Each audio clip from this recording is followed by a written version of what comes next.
अऊज़ु बिल्लाहि मिनश शैतानिर रजीम बिस्मिल्लाहिर रहमानिर रहीम रब्बि इश्रह ली सदरी व यस्सिर ली अमरी वहलुल उक़दतम मिन लिसानी यफ़क़हू क़ौली रब्बि ज़िदनी इल्मा अल्लाहुम्मा अरिनल हक़्क़ हक़्क़न वरज़ुक़ना इत्तिबाअ व अरिनल बातिला बातिलन वरज़ुक़ना इज्तिनाबा आमीन या रब्बल आलमीन। अल्लाहुम्मा तहिर क़ुलूबना मिनन निफ़ाक़ व अअमालना मिनर रिया व अलसिनतना मिनल कज़िब व अअयुनना मिनल ख़ियाना फ़इन्नका तअलमु ख़ाइनतल अअयुनि व मा तुख़फ़िस सुदूर आमीन या रब्बल आलमीन।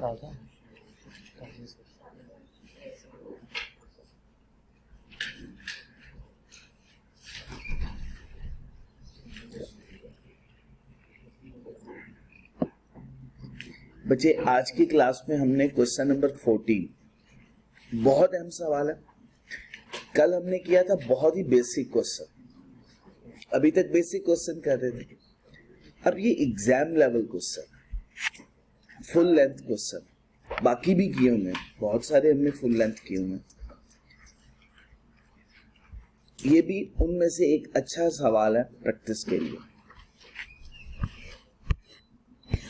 बच्चे, इस सवाल की रिक्वायरमेंट क्या है?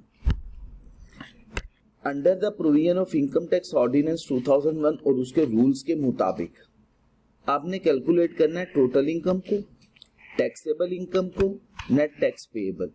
अगेन मैं रिपीट कर रहा हूं, अगर किसी सवाल में रिक्वायरमेंट में वो कह दे कि टोटल इनकम कैलकुलेट करके दो, चाहे डिडक्टेबल अलाउंस ना भी हो, पहले आप टोटल इनकम लिखा करें, डिडक्टेबल अलाउंसेस माइनस करने के बाद डिडक्टेबल अलाउंसेस नहीं होंगे तो जीरो लिख देंगे और फिर टैक्सेबल इनकम आपकी कैलकुलेट। तो आपने ये पैटर्न लाजमी फॉलो करना। अच्छा, उसके बाद बच्चे नेट टैक्स पेएबल या रिफंडेबल कतील इंटरप्राइज का फॉर द ईयर एंडेड है 30 जून 2000। अब ये 20x8 है, 2028 या 2018, जो भी हम अज्यूम कर लें, इग्नोर करें कि ये company small and medium enterprise है। आपने अपनी तमाम रेलिवेंट एग्जम्पशन, एक्सक्लूजन्स और डिसअलाउंसेस कंसीडर करने। अब ये हम सवाल शुरू करने वाले हैं। मिस्टर कतील एक रेजिडेंट इंडिविजुअल है और is engage in the manufacture of various consumer products under the name and style of Qateel enterprises. ये बेसिकली एक सोल प्रोप्राइटरशिप है, इंडिविजुअल है ये। Following information has been extracted from the record of Qateel enterprise for the financial year ended 30 June 2008 20x8। अच्छा, अब ये देख लीजिएगा, ये टर्नओवर इसका 100 मिलियन से अबव नहीं है, ठीक है, क्या ना? तो इसका मतलब है इस पे मिनिमम टैक्स का कॉन्सेप्ट अप्लाई नहीं होना। अगर कंपनी होता तो वो नॉर्मली आपको खुद मना कर देता है कि आपने मिनिमम टैक्स का कॉन्सेप्ट भी अप्लाई नहीं करना। अगर इसको स्मॉल कंपनी अज्यूम नहीं करना तो खुद ही मना कर दिया जाता है, या अगर साइलेंट हो तो आपको खुद देखना है कि अजम्पशन हमारी कंपनी की है, स्मॉल कंपनी की। जब तक बाकी इंफॉर्मेशन ना गिवन हो तब तक हम उसकी डेफिनेशन के वो कंपोनेंट्स अप्लाई करके नहीं दे सकते। तो बाहर कैफ ये इंफॉर्मेशन गिवन। अब हमें क्वेश्चन स्टार्ट करना है प्रॉफिट बिफोर टैक्स से, इस इंफॉर्मेशन से। वन बाय वन पहले इंफॉर्मेशन पढ़ लेते हैं, उसके बाद सॉल्व करना शुरू करेंगे। एग्जाम में भी आपने क्वेश्चन को इतने अच्छे से पढ़ना है कि आपको अगेन एंड अगेन ऐसा ना हो कि आप सॉल्यूशन शुरू करें फिर दोबारा क्वेश्चन को पढ़ना शुरू कर दें। आपने क्वेश्चन को अच्छे तरीके से, बहुत अच्छे तरीके से पढ़ना और सॉर्टिंग करनी है। जो डाटा आपसे रेलिवेंट है, जो इस्तेमाल होना है, आपने उसको हाईलाइट करना। ये ना पूरी लाइन हाईलाइट करनी शुरू कर दें, अंडरलाइन करनी शुरू कर दें, वो आपके लिए मीनिंगलेस हो जाएगा एग्जाम के अंदर। जो आपसे रेलिवेंट इंफॉर्मेशन है सिर्फ उसको हाईलाइट करें, अंडरलाइन करें, बस। तो उसी की प्रैक्टिस करें। Additional information cost of sales में शामिल है। अब ये देखिएगा, ये वर्ड लिखा हुआ इंक्लूड्स, मींस ये कॉस्ट ऑफ सेल्स की फिगर लिखी हुई है, ये वाली फिगर, इसमें कुछ अमाउंट शामिल है। क्या शामिल है जी?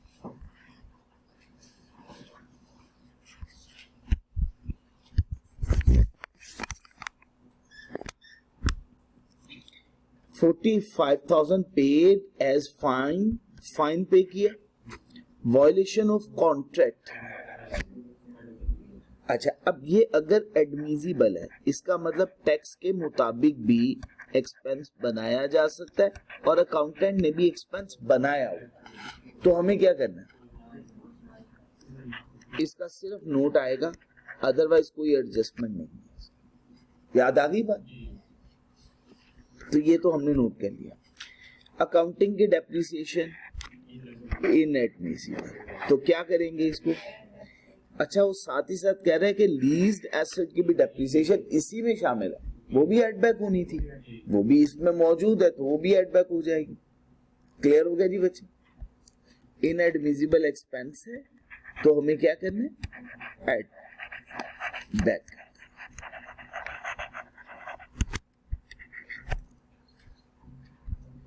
जी बच्चे, अब इससे आगे, अब आगे कहा जा रहा है ऑपरेटिंग एक्सपेंसेस में शामिल है। क्या चीज शामिल है? 4,50,000 रुपया दिया for renewal of manufacturing licence, जिसकी जिंदगी 15 साल। अब आप बताएं, 1 साल से ज्यादा जिंदगी है तो आपको पता है कि पूरी अमाउंट डिडक्ट नहीं हो सकती। अब हमें इसे क्या करना होगा? अमोर्टाइज करना होगा। Straight line basis, number of days को बेस बनाना है, जिस साल एक्वायर किया और जिस साल डिस्पोज ऑफ होगा उस साल हमें इस अमोर्टाइजेशन चार्ज नहीं करनी। अगर साल का पता हो तो आपने यूजफुल लाइफ वो बना के आपने cost divided by useful life से डिवाइड करके कैलकुलेट कर लेना है अमोर्टाइजेशन की अमाउंट। अगर नहीं पता तो अजम्पशन कितने साल की कंसीडर करें? 20। अब इस केस में तो वाज़े तौर पे गिवन है, कितने साल है? 15 ईयर्स। तो बच्चे हम इस अमाउंट को ऐड बैक करें और हमें अमोर्टाइजेशन कैलकुलेट करें। बच्चे बात क्लियर हो रही है ना? Vehicle tax paid in cash amounting to ₹55,000 for 8 office cars. अच्छा, आपको पता है फ्रेट हो गया, कैरिज हो गया, ड्यूटीज हो गई, कस्टम ड्यूटीज हो गई और टैक्सेस हो गए, यूटिलिटी बिल्स हो गए, ये इन कैश पे किए जा सकते हैं और अगर पे भी हो गए तो ये एडमिसिबल एक्सपेंसेस। तो ये कौन सा एक्सपेंस है? एडमिसिबल। हमें कुछ करने की जरूरत नहीं है। बच्चे बात क्लियर हो गई? 200,000 पेड एज सिक्योरिटी डिपॉजिट के इलेक्ट्रिको for replacement of transformers at factory. देखो बच्चे, अगर सिक्योरिटी डिपॉजिट जमा करवाया जाए, ये तो एक्सपेंस नहीं है, इनएडमिसिबल, तो बच्चे हमें इसको क्या करना होगा? ऐड बैक करना। अब बिल्कुल ठीक है। 300,000 collected by KE as advance tax through electricity bills. 3 lakh रुपया एडवांस टैक्स उन्होंने हमसे कलेक्ट किया और वो क्या था? एडवांस टैक्स था बिजली के बिल के साथ। तो क्या एडमिसिबल या इनएडमिसिबल? हमने पढ़ा था किसी भी तरह का एडवांस टैक्स आपने विद होल्डिंग टैक्स जमा करवाया, वो इनएडमिसिबल एक्सपेंस, ऐड बैक हो जाएगा। तो बच्चे इसको भी ऐड बैक करेंगे। Cash donation to poor families, donation कैसे पे की गई? कैश में, amounting to ₹64,600 and donation ₹2 million paid through check to an approved non-profit organization। ये तो इस इनएडमिसिबल दोनों फिगर्स है, दोनों को हमें ऐड बैक करना है, बट इस पे टैक्स क्रेडिट अलाउ नहीं होगा। इस पे क्या अलाउ होगा? रिबेट, टैक्स क्रेडिट अलाउ होगा, लेकिन एक्सपेंस इनएडमिसिबल है, वो ऐड बैक करना होगा। बात क्लियर हो गई बच्चे? पेनल्टी 25,000 की imposed by commissioner inland revenue for late filing of annual return, admissible expense. अब अकाउंटेंट ने भी एक्सपेंस बनाया, टैक्स के मुताबिक भी एक्सपेंस है, तो फिर हमें कुछ भी करने की जरूरत नहीं। एंटरटेनमेंट एक्सपेंडिचर है 1,28,000 रुपए के, incurred on arrival of foreign customers for business purpose, admissible expense. ठीक हो गया? एंटर लिमिट है ना इसकी, तो ये लिमिट में है कि फॉरेन कस्टमर्स को अगर आपने कोई मील्स वगैरह या इस किस्म की आपने एंटरटेनमेंट प्रोवाइड की तो ये एडमिसिबल एक्सपेंस हो। उसके बाद अदर इनकम में शामिल है, जी बच्चे, इसमें भी शामिल है। डिविडेंड है 5,80,000 रुपए का रिसीव किया लिस्टेड कंपनी से। Amount is net of tax है, नेट ऑफ इनकम टैक्स है 15% और जकात कटी हुई है 1 लाख रुपए की, deducted under the Zakat and Ushr ordinance. Revision level point है, सॉल्व करता हूं। आपको पता है ग्रॉस अमाउंट ऐड करनी है।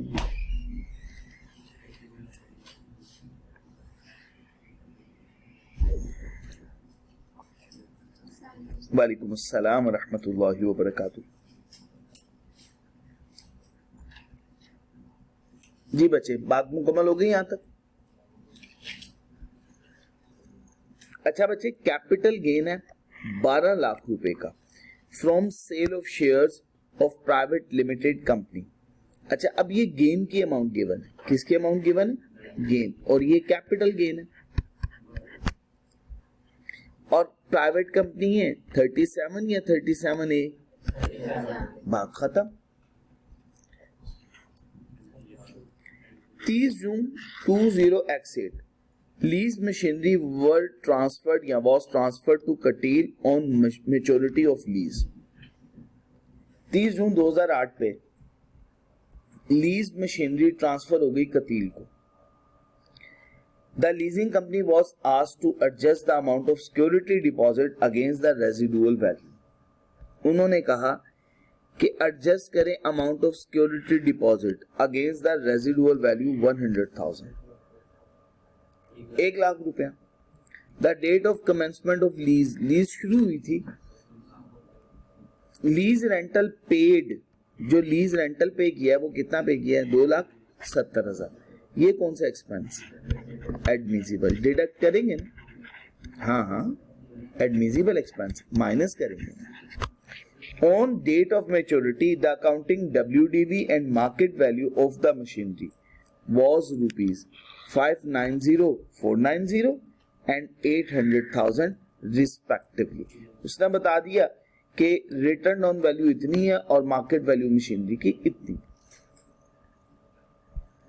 ड्यूरिंग द ईयर एक वेयर हाउस जो कि कंस्ट्रक्ट किया गया for storage of goods at a cost of rupees 1040, कोई अकाउंटिंग की डेप्रिसिएशन इस पे रिकॉर्ड नहीं की गई। अच्छा, ये पॉइंट रिवीजन लेवल है, इस पॉइंट को अभी हम सॉल्व करते हैं तो फिर देख लेते हैं। टैक्स की depreciation without considering the effect of para 4 and 5 above, वो कितना है बच्चे? 15,60,000। एडमिसिबल एक्सपेंस है, डिडक्ट हो जाएगा। एडवांस इनकम टैक्स पेड वो कितना बचे? 480,000। बाकी जो टैक्सेस हैं उसके अलावा ये। अब जी हमें एक बात याद रखना है, तमाम रेलिवेंट एग्जम्पशन, एक्सक्लूजन और डिसअलाउंसेस को भी शो करना। स्टार्ट करते हैं। कुछ पॉइंट्स में कोशिश करूंगा आपसे सॉल्व करवाऊं ताकि एक दफा अच्छे तरीके से कॉन्सेप्ट क्लियर हो, एग्जाम में पता चले कैसे सॉल्व करना। सभी लोग अपना रजिस्टर और कैलकुलेटर अपने साथ रखिए। हुज़ैफा साहब आप भी, ठीक है जी।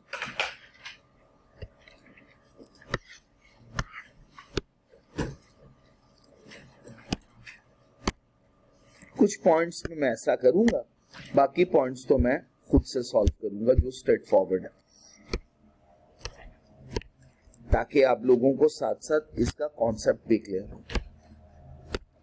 बच्चे, सबसे पहले हमने नाम लिखा,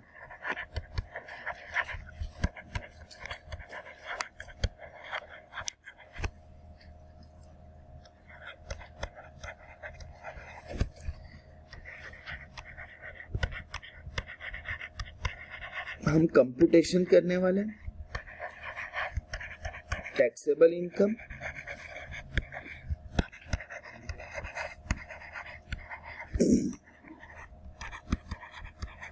and tax payable.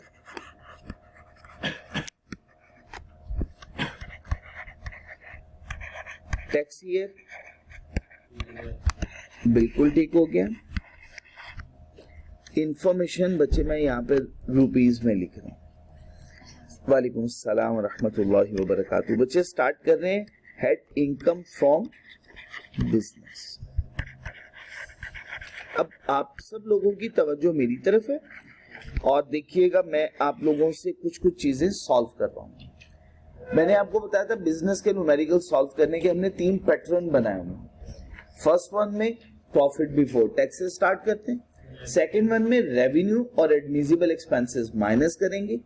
Third one अगर बिजनेस के अंदर स्पेकुलेशन और नॉन स्पेकुलेशन अलग-अलग से गिवन हो तो फिर हमें अपॉर्शनमेंट करनी पड़ती है। जैसे हमने लोन ट्रेडर्स का क्वेश्चन किया, क्वेश्चन नंबर 15 का भी एक I think so 15 question solve किया, याद है ना आपको? उन दोनों क्वेश्चंस में हमें ऐसा करना पड़ा। एक और सवाल भी है, हम वो भी डिस्कस कर लेंगे। ठीक है जी बच्चे। अब इसमें हमें पैटर्न पहले वाला फॉलो करना है। सबसे पहले हमारे पास गिवन है प्रॉफिट बिफोर टैक्स।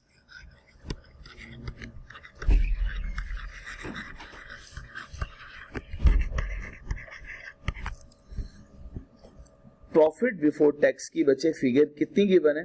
2809,297 2809,297। अब बच्चे हमें इसमें 2 एडजस्टमेंट्स इनकॉर्पोरेट करनी है। First one in admissible expenses बच्चे हमें ऐड करने हैं।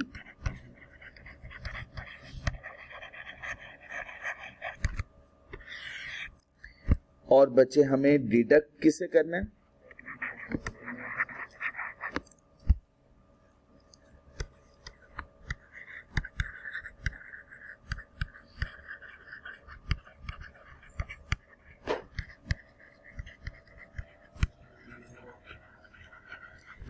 $16.14। ठीक हो गया जी बच्चे। अब वन बाय वन एक एक एडजस्टमेंट हम लोग सॉल्व करते चले जाएंगे।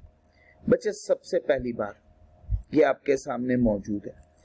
अगर मैं ये कहूं इस डेटा को पढ़िएगा, इस डेटा में पढ़ते हुए कोई आपको एडजस्टमेंट ऐसी नजर आ रही हो कि जो हिडन हो, हमने पूरा डेटा पढ़ा, उसने उसका जिक्र नहीं किया। देखिए किया लीज्ड का, डेप्रिसिएशन में कह दिया कि डेप्रिसिएशन अकाउंटिंग डेप्रिसिएशन के अंदर लीज एसेट की डेप्रिसिएशन ऑलरेडी शामिल है। लीज के एडजस्टमेंट अगर देखें तो टोटल 3 पड़ी थी, 2 इन एडमिसिबल, 1 एडमिसिबल, ऐसे ही याद रखा था। फर्स्ट वन अकाउंटिंग की depreciation add back, finance charges add back, lease rental actually paid data. देखिए फाइनेंस चार्जेस का जिक्र पूरा क्वेश्चन पढ़ लिया था तो नहीं गिवन, नहीं गिवन है ना, हिडन है। वो तो हमें फेस पे बताया हुआ उसने, ये तो हमें खुद पिक करना। बच्चे बात क्लियर हो गई? हमें एडजस्टमेंट तो 3 पूरी करनी थी। कौन कौन सी? हाँ, अकाउंटिंग की depreciation add back, finance cost add back, lease rental actually paid minus करना। बच्चे बात क्लियर है? चाहे एडजस्टमेंट बाद में सॉल्व कीजिएगा लेकिन इसको हाईलाइट तो कर लें ताकि भूले ना। बच्चे बात क्लियर हो गई अब आप लोगों को? अच्छा सबसे पहले हम शुरू करते हैं फाइन से।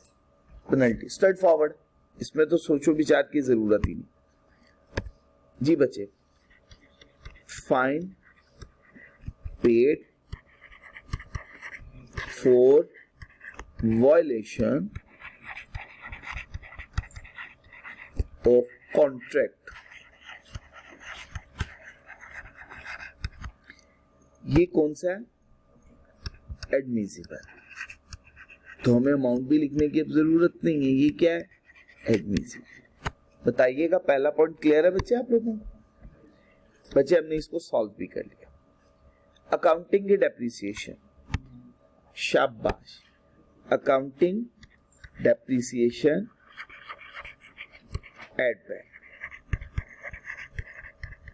1900,000।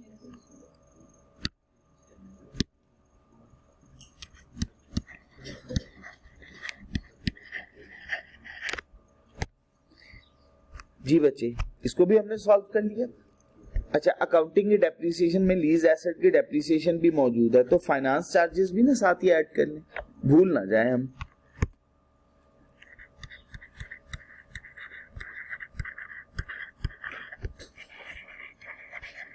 अमाउंट कितनी है बच्चे?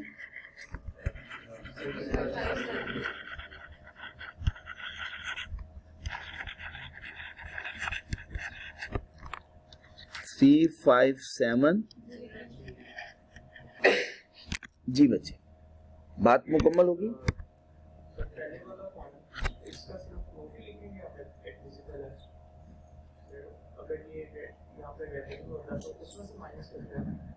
रेवेन्यू होता तो फिर हमें माइनस करना था एडमिसिबल एक्सपेंस।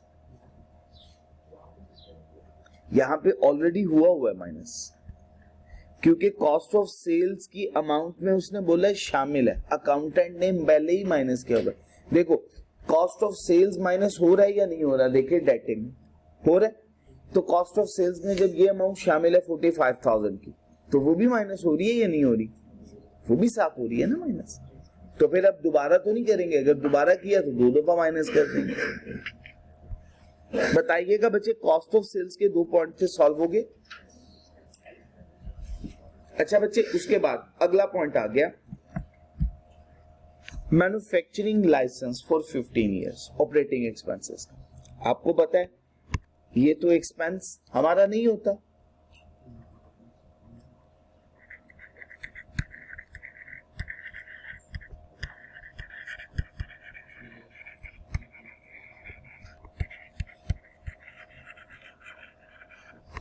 कितनी अमाउंट है बच्चे? 400 एंड ये ऐड हो। अच्छा, इसी के साथ एडमिसिबल एक्सपेंस भी कैलकुलेट कर लेते हैं। टैक्स अमोर्टाइजेशन,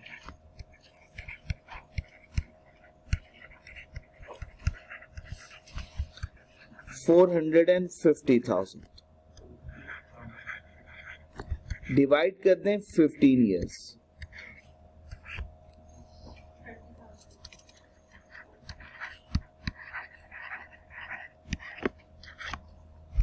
जी बच्चे, कोई प्रॉब्लम यहां तक? जी बच्चे, ये पॉइंट भी हमने सॉल्व कर लिया। Vehicle tax paid in cash 55,000 का एडमिसिबल एक्सपेंस है ना, कुछ करना चाहिए हमें, उन्होंने भी ऑलरेडी माइनस किया हुआ ऑपरेटिंग एक्सपेंस में, अब हमें कुछ करने की जरूरत नहीं है, नोट लिख देते हैं।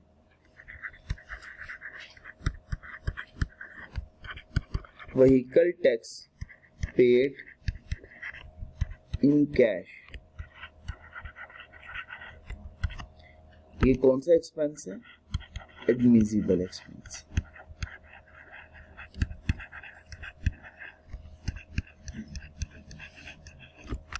कुछ भी नहीं करना,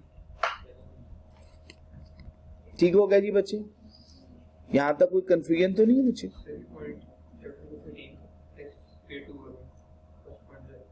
जी, आपने पढ़ा था कोई भी एक्सपेंस होगा 2 टुकड़े किए थे, एक हमने कहा था salaries paid through banking channel, फिर दूसरा पढ़ा था कि हमने any other expense other than salary, वो भी आपने जब भी पे करना है बैंकिंग चैनल के थ्रू पे करना है।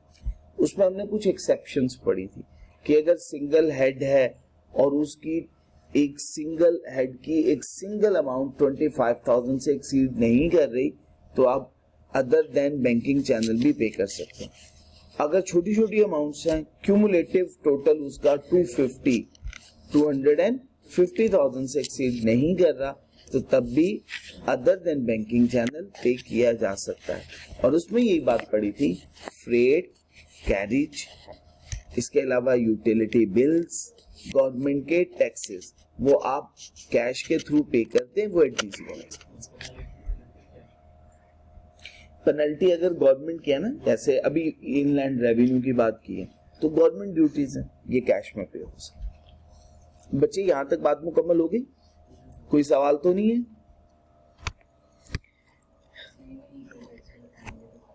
जी बच्चे, व्हीकल टैक्स है, और टैक्स हम बैंकिंग चैनल के थ्रू ना भी पे करें तब भी ये क्या है?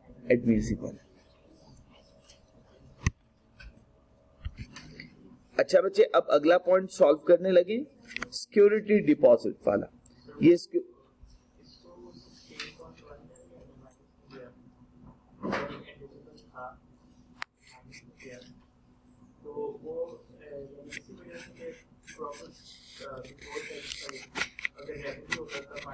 माइनस, रेवेन्यू में से तमाम एडमिसिबल एक्सपेंसेस हमें माइनस।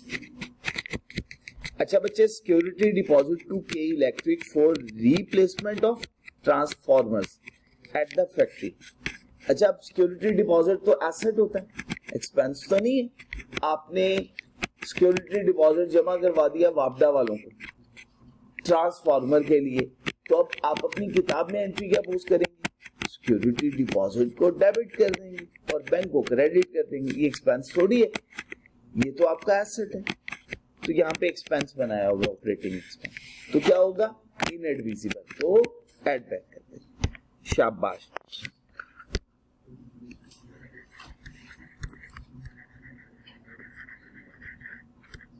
सिक्योरिटी डिपॉजिट टू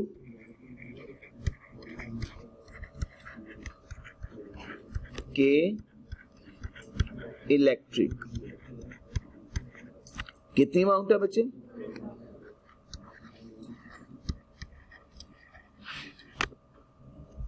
जी बच्चे, यहां तक बच्चे बात क्लियर है? ये भी बच्चे अपने सॉल्व कर लिया। अच्छा बच्चे, 300,000 कलेक्ट किया के इलेक्ट्रिक ने एज एडवांस टैक्स। क्या एडवांस टैक्स हमारा एक्सपेंस बन सकता है?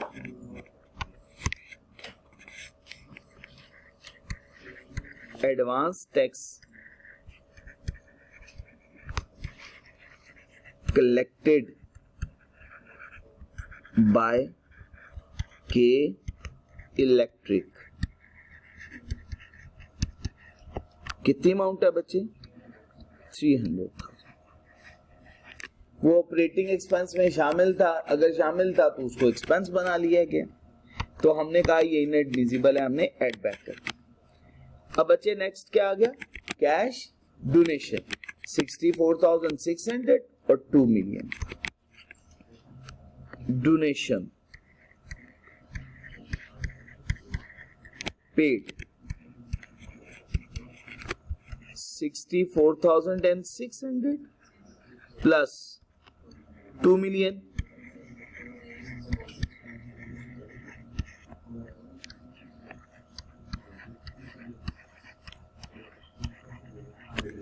जी बच्चे, ये भी बच्चे हमने सॉल्व कर लिया पॉइंट। उसके बाद पेनल्टी है 25,000 की impose by commissioner inland revenue. Inadmissible expense नहीं, इनएडमिसिबल है ना। देखो, फॉर वायलेशन ऑफ लॉ नहीं है, कमिश्नर इनलैंड रेवेन्यू ने इम्पोज की है। आपने लॉ था कि आपने 30 तारीख तक अपनी रिटर्न सबमिट करवानी। फॉर एग्जाम्पल, मैं एक एग्जाम्पल ले रहा हूं, in case if you did not file your return within due date, तो फिर आप पे एक फाइन इम्पोज हो जाएगा। तो वो फाइन किसके सूरत में हुआ? Violation of law. तो बच्चे, violation of law inadmissible. Fine paid as violation of law. कितनी अमाउंट है बच्चे? बिल्कुल ठीक हो गया, 25,000।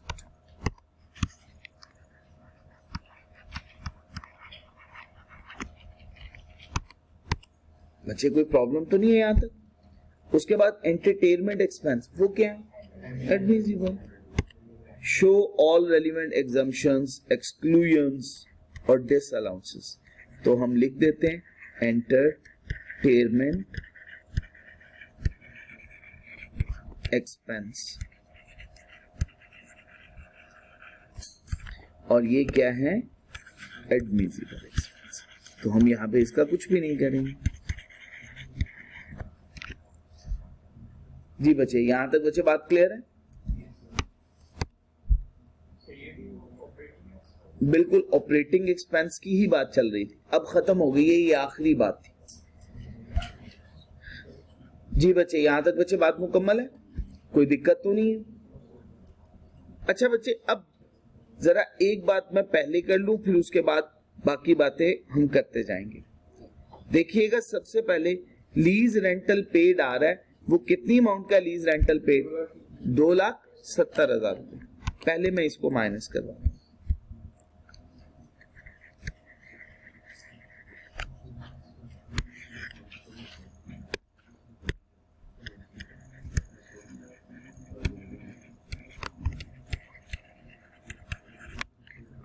$270,000 का लीज रेंटल पेड, ये माइनस हो गया जी बच्चे, ये भी लिख लिया हमने। यहां तक मुझे बात क्लियर हो गई? अच्छा, अब जरा अदर इनकम इंक्लूड्स, डिविडेंड की वर्किंग करनी है हमें। अच्छा बच्चे, सबसे पहला काम, उसने डिविडेंड की अमाउंट शामिल की हुई है 5,80,000 रुपया। क्या करना चाहिए था हमें? हमें मजीद कितना ऐड करना है? नहीं, पहली बात, मैं यहां से डिविडेंड की अमाउंट माइनस कर दूं। देखिए, मैं यही तो चाह रहा था कि आप लोग मुझे बातें बताएं। डिविडेंड मैंने माइनस किया, अब मैंने क्यों डिविडेंड माइनस किया? इसमें से 5,80,000 रुपए डिविडेंड की अमाउंट मैंने क्यों माइनस की यहां से? हाँ, नेट अमाउंट है, मुझे ग्रॉस ऐड करनी। बच्चे, इसकी सबसे बड़ी वजह ये है, ये इनकम फ्रॉम बिजनेस ही नहीं है, ये मेरी इनकम फ्रॉम अदर सोर्स, और साथ ये हेड भी एफटीआर का, डायरेक्ट टैक्स भी ऐड, लेकिन फिर भी कोई मसला नहीं, हम इनकम फ्रॉम अदर सोर्स में लिख देंगे। तो ये इनकम फ्रॉम बिजनेस की बात नहीं है, तो इस वजह से मुझे इसमें से इसको डिडक्ट करना। अच्छा बच्चे, हम अभी किसकी वर्किंग कर रहे हैं? बिजनेस इनकम की। तो बिजनेस इनकम के अंदर सिर्फ बिजनेस की इनकम आनी चाहिए, बिजनेस के अलावा किसी और की इनकम नहीं होनी चाहिए। अच्छा, ये किस हेड में फॉल करता है? अच्छा, अदर सोर्स में है, तो क्या ये बिजनेस की इनकम में शामिल नहीं हुआ? प्रॉफिट की फिगर में ऐड नहीं है, तो ये तो टैक्सेबल अंडर बिजनेस इनकम तो नहीं है, इसलिए माइनस कर दिया, क्योंकि ये बिजनेस की इनकम नहीं, ये तो अदर सोर्स की इनकम। क्लियर हो गया? अलहदा हेड बनाना है बच्चे हमने। अब इनकम फ्रॉम अदर सोर्स का अलहदा हेड बनाएंगे, बिजनेस की इनकम कैलकुलेट हो जाएगी।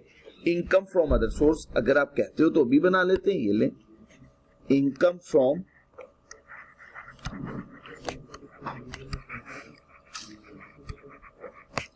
अदर सोर्स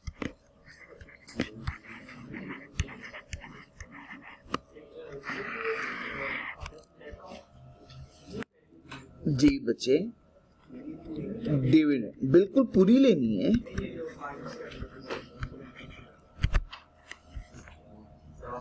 देखो बच्चे, मेरी बात सुनो, ये क्या कहा है उसने? इंक्लूड, शामिल। जितनी शामिल की है उतनी माइनस करूं या ज्यादा करूं? जितनी शामिल। अब शामिल कितनी की है?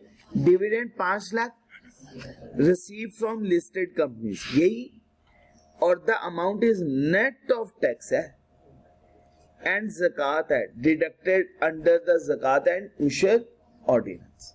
ये वो बात बता रहे। अब हमें अमाउंट कैलकुलेट करनी, कैलकुलेट करने के लिए आपने मुझे, मैं ये साइड पे ही वर्किंग कर देता हूँ। वर्किंग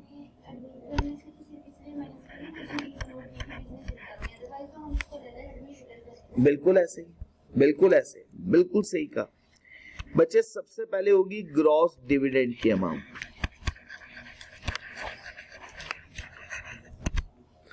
इसमें से बच्चे हमने लेस करना है इनकम टैक्स।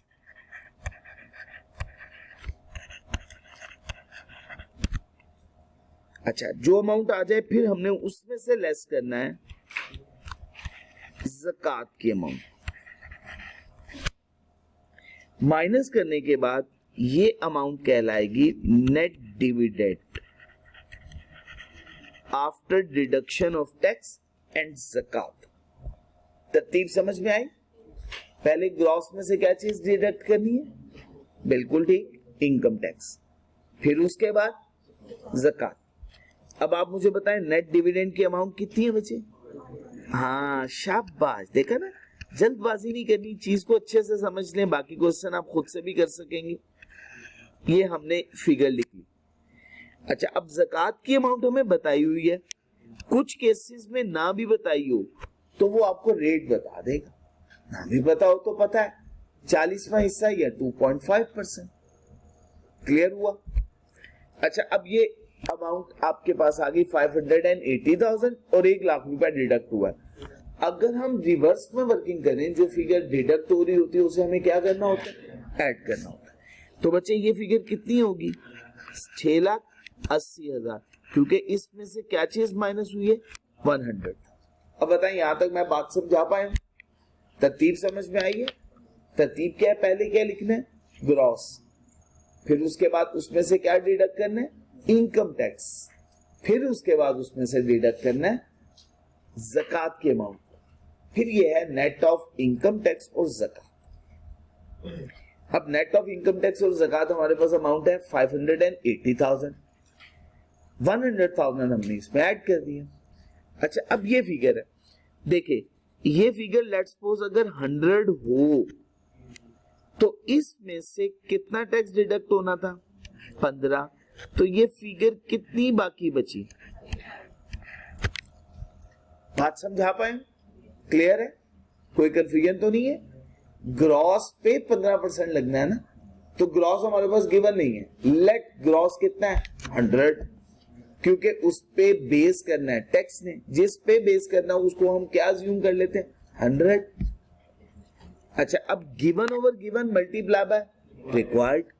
अब 680,000 डिवाइड करेंगे 85, मल्टीप्लाई करते हैं अगर 100 से 8 लाख। अब समझ आया? पहले आप अमाउंट ठीक नहीं ना कैलकुलेट करके दे रहे थे, यही अमाउंट आई थी, कुछ बच्चे कुछ और नहीं बता रहे थे।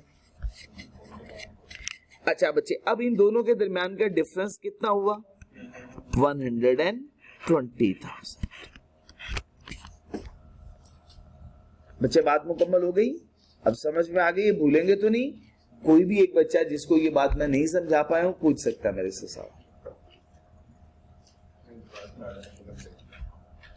इनकम टैक्स, इनकम टैक्स के लिए बच्चे हमने सबसे पहले ये देखना है कि ये नेट अमाउंट है।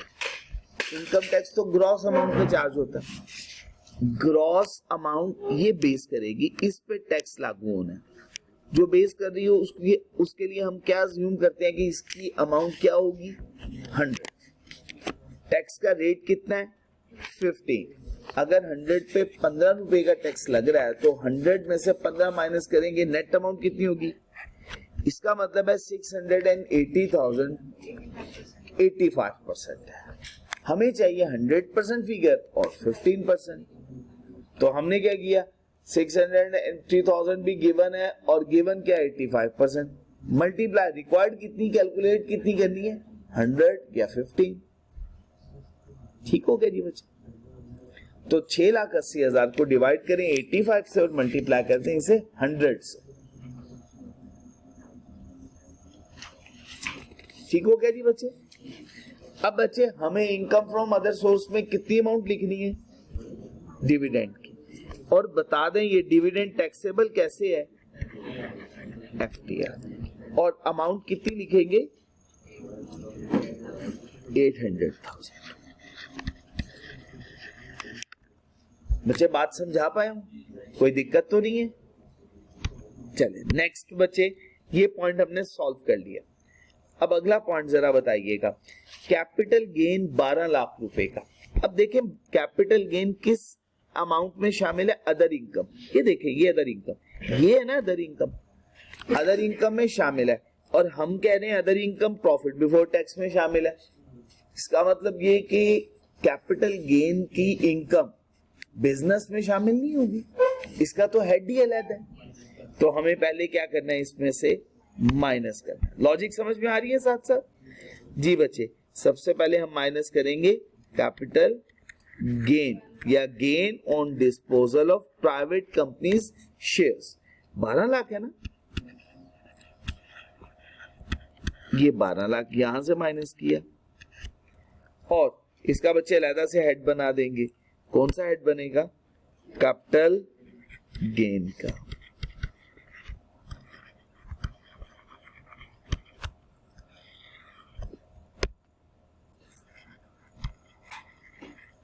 Gain on disposal of